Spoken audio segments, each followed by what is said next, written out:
Hello and welcome to another episode of Autogefühl with me, AJ. I'm here in Finland, the land of saunas, Nokia and race car drivers. And over the next couple of days, I'm going to be driving the new facelift Ford Kuga to see if it really has what it takes to compete with its rivals in this highly competitive, compact SUV crossover market. Are you interested? Let's find out more. Come on, let's go.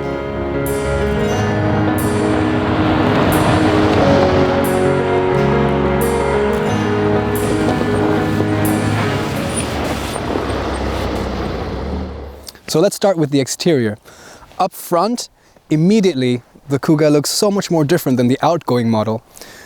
In fact, from this angle, it looks really similar to its big brother, the Ford Edge. And what's more, the new Kuga comes with two new trim lines, the ST line and the Vignale. We have the ST line, so this is a little bit more sporty. So what that means is the grille is finished in black, and it's now the Ford trapezoidal trademark grille, a really large grille with the big Ford logo in the middle.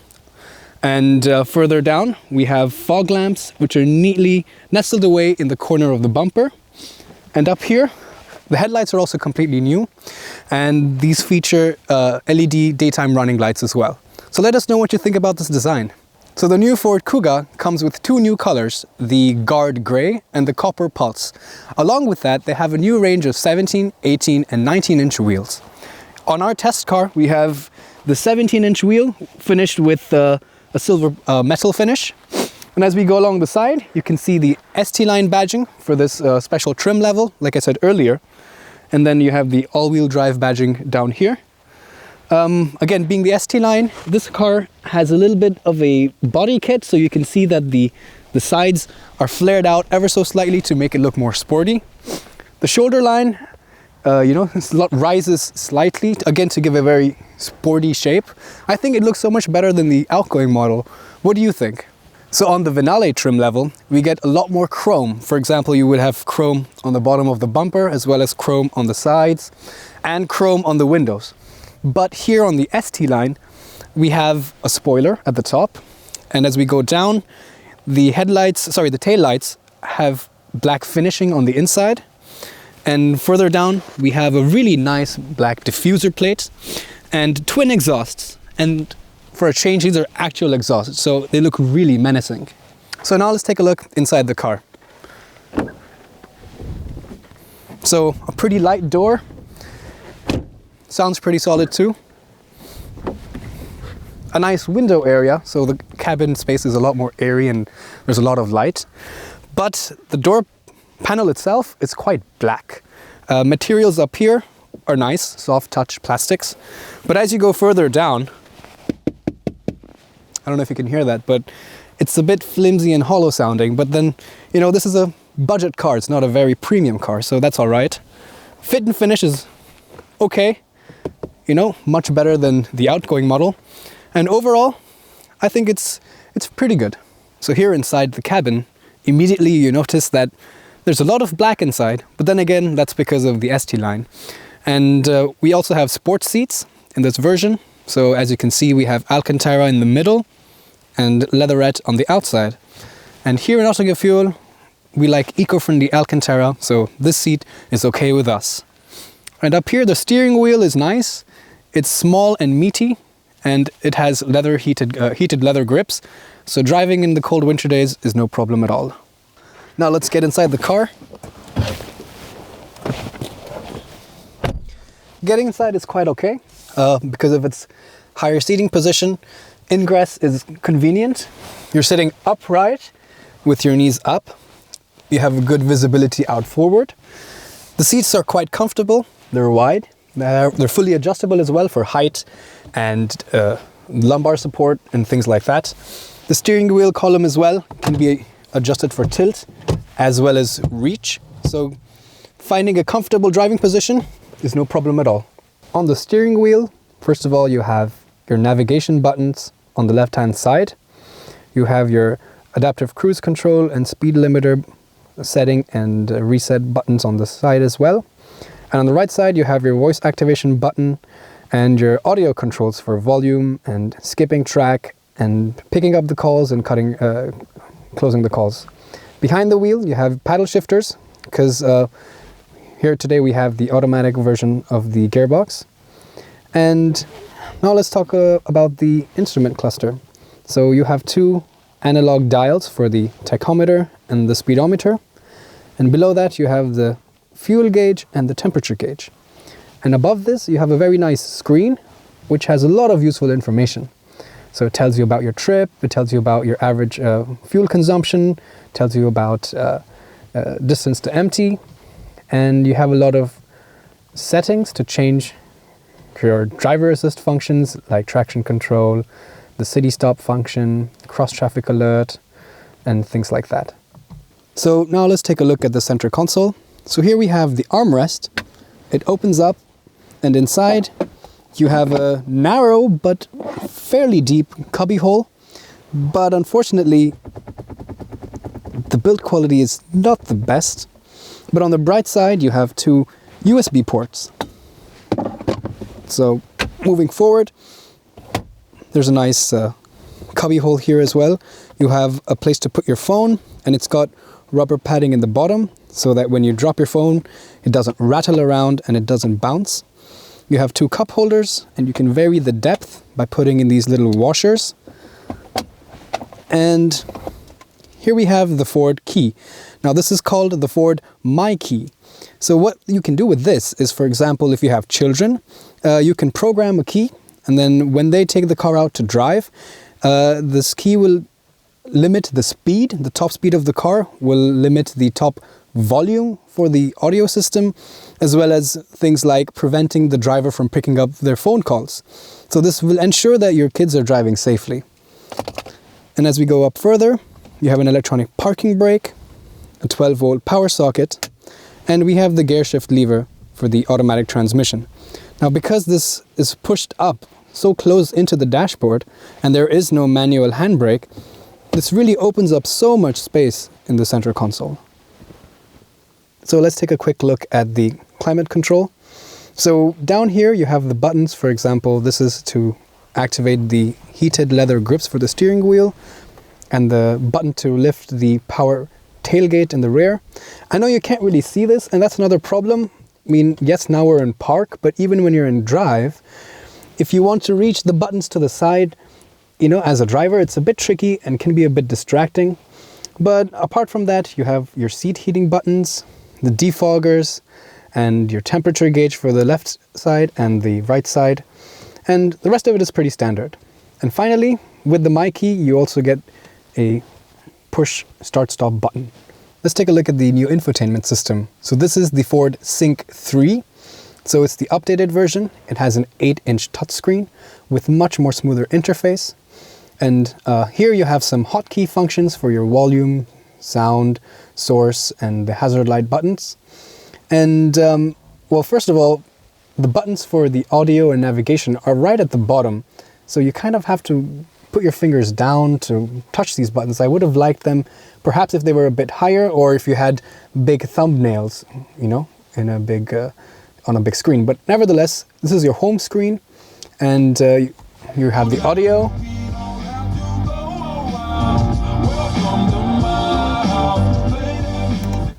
The Kuga has a Sony sound system, sounds pretty good. You can connect your phones. The navigation system is again upgraded. You have pinch and scroll functions, and it's really quick to respond as well. And then you have App Link. So with App Link, what you can do is you can connect your mobile phone, and once the sync is enabled, you can control functions such as Spotify and weather and Google Maps, even using the Ford voice activation system as well. So that's an update. Then you have Android Auto and Apple CarPlay as well. So the new Sync 3 also has upgraded voice commands, which now feature more natural sounding phrases. For example, if I need petrol, all I have to do is say, please say a command. I need petrol. Please say the POI category, the line number, or say next page or previous page. Petrol. Where would you like to search? Please say nearby or in a town. Nearby. Please say a line number. So there you go. So I don't have to take my hands off the steering wheel. I don't have to fiddle around with pushing any buttons. And it's a much more natural, it's a much more natural engagement.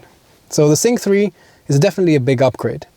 And finally, you can see also you have big slanted air vents on the sides. Again, very typical of Ford. A very dome-like center console on the dashboard as well. So I think the new Ford Sync 3 system is much better than the previous model. So let us know what you think in the comments below. So let's take a look in the back seat now. So the door opens wide, giving you plenty of space to get inside. It's a little bit of a step up, and well, it's not too bad back here. This seat is set to my driving position. I'm 5'8" or 1.7 meters. And as you can see, knee room is pretty good. I can slide my feet below the seat so I can stretch out. The back is ever so slightly reclined back, so it's very comfortable to sit here. A lot of glass area, big window, so you don't feel claustrophobic. It's not dark. Headroom is also okay. Furthermore, you have a very large panoramic sunroof, but the good news is it doesn't eat up too much of headroom, so it's really good back here. Then furthermore, you have a air conditioning vents here. You can't change the temperature, but you can turn them off. You have a 12-volt power socket, pouches in the seat, a center armrest with cup holders. So I like it back here. So let's take a look at the trunk space. Now the Kuga gets an automatic tailgate, so all you have to do is step close to the bumper and swing your foot out. And then it also has a safety feature, so if it notices that there's an obstruction, it stops automatically. And then another way to open the trunk would be to just push the button here, and it goes up by itself. A lot of these automatic tailgates don't work, but this system is really good. Furthermore, the sensitivity for the safety obstruction safety is also calibrated really well, so it's not overly sensitive, neither is it too dull. So it works well. So the trunk is quite large. For a car of this size, it's really usable. You have a very rectangular space, so there aren't any obstructions as such. The loading lip is very minimal, and you can see that we have two small suitcases, and there's plenty more space to store a lot more stuff. You have a 12-volt power socket as well, and below you have the emergency tire kit and the sound system subwoofer. But unfortunately, there aren't any tabs here to fold the rear seats down, so you have to go to the front. Let me show you that. It's quite easy. There's just a little lever that I pull and the seat tumbles forward. But unfortunately, as you can see, there's still an obstruction. It doesn't lie completely flat. So yeah, it's okay. So the Ford Kuga comes with several diesel and petrol engine options. This here, what you see, is the 1.5 liter Ecoboost engine. This Ecoboost comes in 3 tuning levels. There's one with 120 horsepower, one with 150 horsepower, and one with 182. All are 4 cylinders and transversely mounted. There's a new 1.5 liter TDCi diesel engine, which makes 120 horsepower. There's also a 2 liter TDCi, which makes either 150 or 180. Now you can get this with a 6-speed manual or a 6-speed automatic gearbox as well. As standard, the car comes with front-wheel drive, but you can spec the 4-wheel drive Ford Intelligent 4-wheel drive system, which also has the torque vectoring system. More numbers for you. The Kuga is 4.5 meters long. That's about 14 feet 7 inches. It's about 2 meters wide, or 6 feet 5 inches. 1.57 meters tall, or 5 feet. And it weighs about 1.7 tons.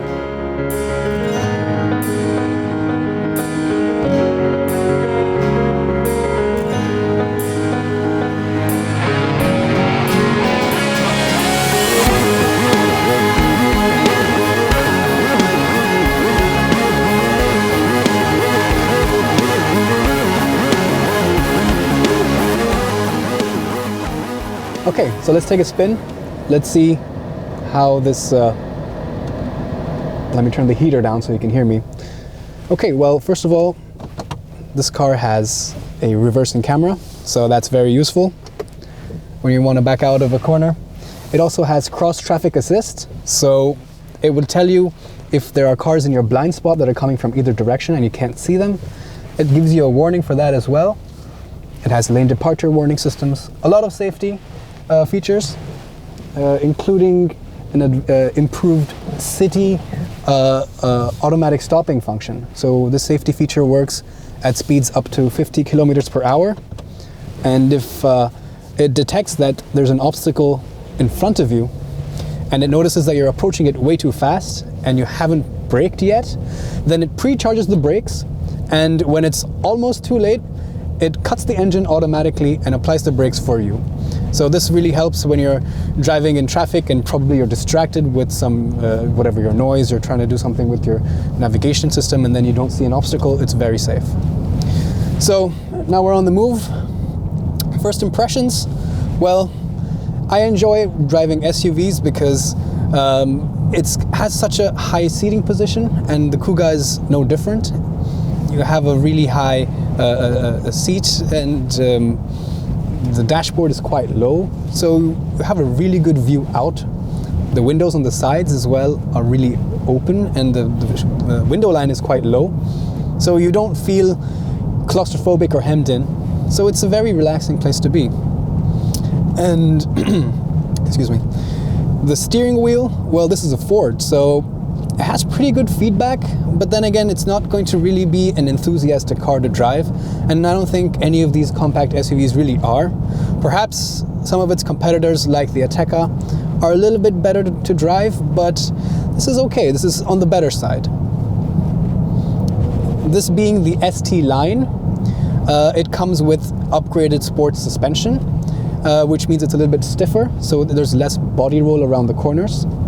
It also has a stiffer anti-roll bar with recoil springs. And when I put it in sports mode, the engine holds a higher RPM and the lower gear, so it gives you quicker throttle responses. But the engine sound isn't really audible inside the cabin. Furthermore, it's an Ecoboost, it's a 4-cylinder turbo. So the sound that you do hear that filters into the cabin is more of the induction noise and the turbo whine rather than the exhaust note. So yeah, it's okay, but it's not really a sporty sound. You're best off keeping it in drive and driving normally. With this, well, right now I'm getting 11 liters for 100 kilometers. That's what is indicated on the trip computer for the mileage. And honestly, that's not that good. I mean, 11, I get it because we've been having very different driving conditions today. It's really cold, as you can see, so we have all the seat heaters and the air conditioning on the whole time. But I think it's, even when I've been driving for a while now, and even with a light foot, the best I've ever seen on the trip computer is about 8 or 9. And for a 1.5 liter engine, you know, it should be better, but that's always the problem with turbo petrols. But anyway, moving on, the air conditioning vents are well placed. They keep me warm. They don't increase, they're not concentrating the air onto my hands like a lot of these air vents that I notice sometimes do. The throttle response in comfort mode is okay, but I noticed that the gearbox changes down almost immediately, even though it's quite unnecessary to do so. So I end up shifting back up with the paddle shifter more often than I would have liked to. But overall, it's okay. So in the ST line, this car comes with 4-wheel drive, Ford Intelligent 4-wheel drive. So what that does is when it notices that there's slippage in the wheels, it sends up to 50% of the power to the rear wheels. And furthermore, it also gets torque vectoring, which maybe you guys have heard about. So what torque vectoring does is when you're going around the corner at a higher speed, the inside wheels are braked ever so slightly, so they turn at a slower speed. And this gives the car a really balanced, poised rotation around the corner. and helps maintain the car flat. And I think it's really a very useful feature, and I enjoy driving this car at a slightly higher speed than I would probably with another car or the same Kuga without the intelligent four-wheel drive. Okay guys, so we have an empty stretch of road, no traffic around us, so let's try 0 to 100 and back down to 0. Get your stopwatches ready. So sports mode, S1, build up the revs, here we go. 40, 50, 60, 70, 80, 90, 100. Braking, ready? Performs really well. So this is the 1.5 liter Ecoboost, so that's 4-cylinder turbo petrol, and it has 182 horsepower. So I think it was pretty smooth. You could hear the engine a little bit. It was a bit audible, so it's, in a way it's good, at least in high revs. If you want to enjoy a sporty drive, you can. And the shifting was smooth. The gearbox held a lower gear for a higher time, so it let me reach the 100 mark very quickly.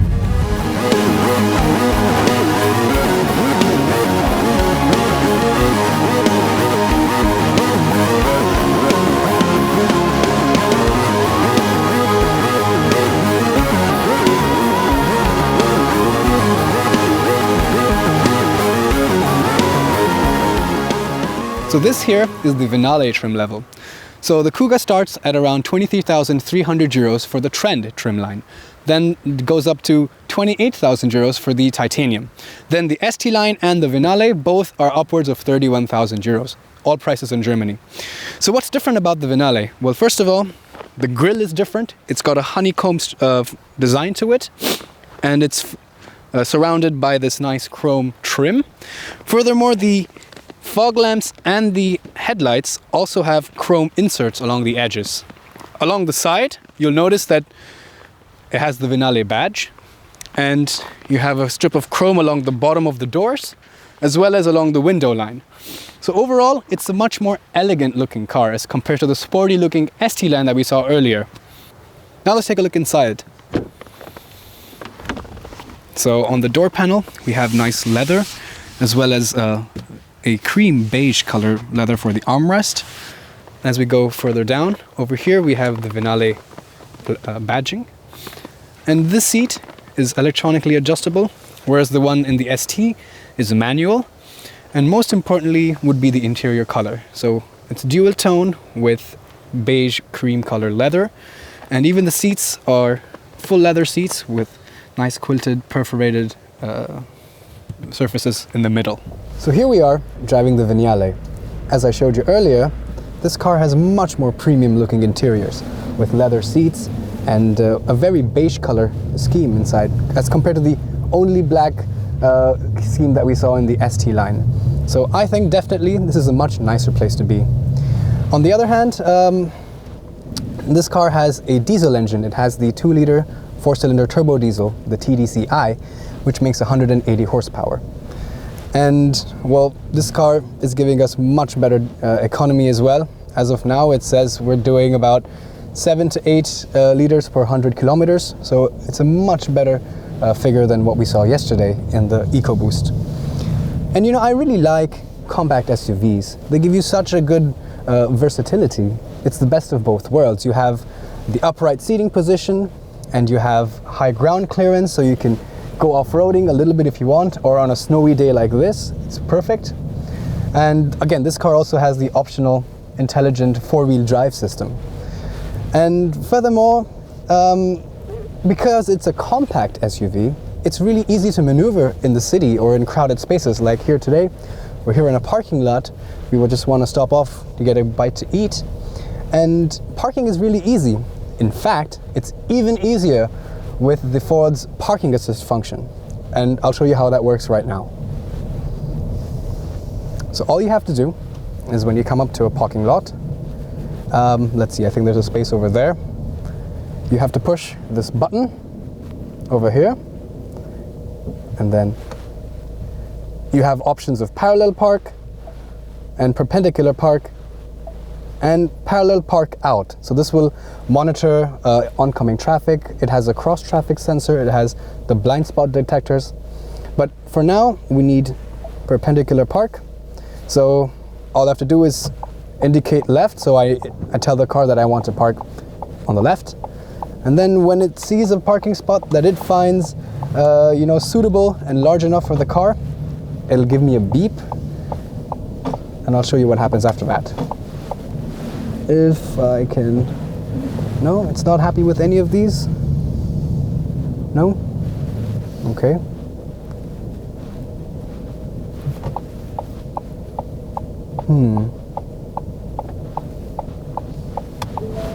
Okay, so perpendicular park, space found. Drive forward. Okay, I'm driving forward. Stop vehicle. Release steering wheel, shift to reverse. As you say, Kuga. Drive backward, and the steering wheel turns automatically. Ooh, my feet are off, my hands are off, and it's parking the car by itself. We'll prepare to stop, so stop. Shift to forward. Okay, drive forward. And we're getting awfully close to the edge. Ooh. Does it know what it's doing? Should I trust it? We're awfully close to the edge. Don't want to fall off. It's a brand new car. But we're really close. I think I'm just going to put it into reverse because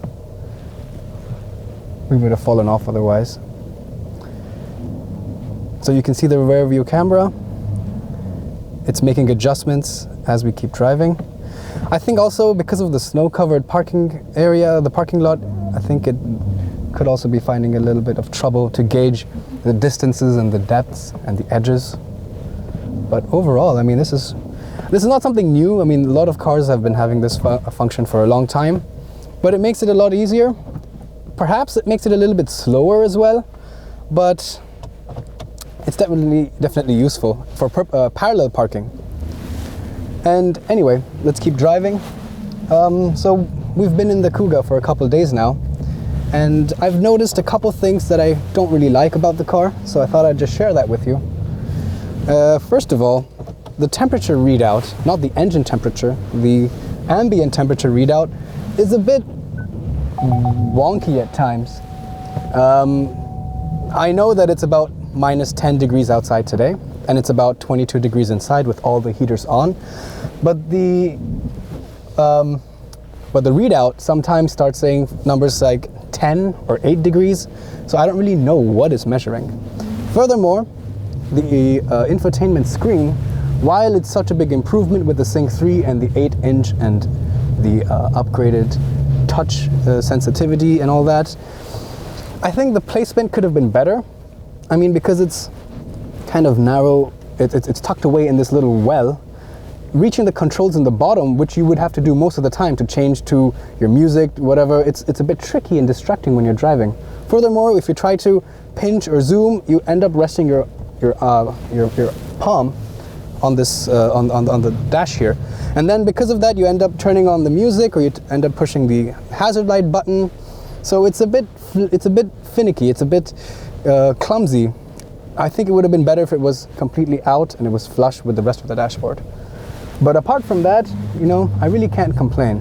I think this car offers just the right amount of premium feel with this Vignale version, the right amount of sportiness with the ST line, and it's affordable, and it gives decent mileage if you use one of these one of the diesel engines. And with the intelligent four-wheel drive system, driving in snow or off-road to a degree is also, you know, totally okay. It's quite a capable car. So we've been here in Finland for the past couple of days driving the new Ford Kuga. To summarize, well, I think it has a lot of things going for it. For example, the interior space, the comfort of the seats, and the fact that it has so many features like parking assist, adaptive headlights, things like that. What I don't like about the car, well, first of all, the powerful Ecoboost engine is a bit too thirsty. The build quality and the materials in certain places is not up to mark as some of its rivals. And finally, the infotainment system is a bit clumsy to use. But if you're ready to forego all these things, then the Ford Kuga is definitely worth considering. Please let us know what you think about this car and put your comments in the section below.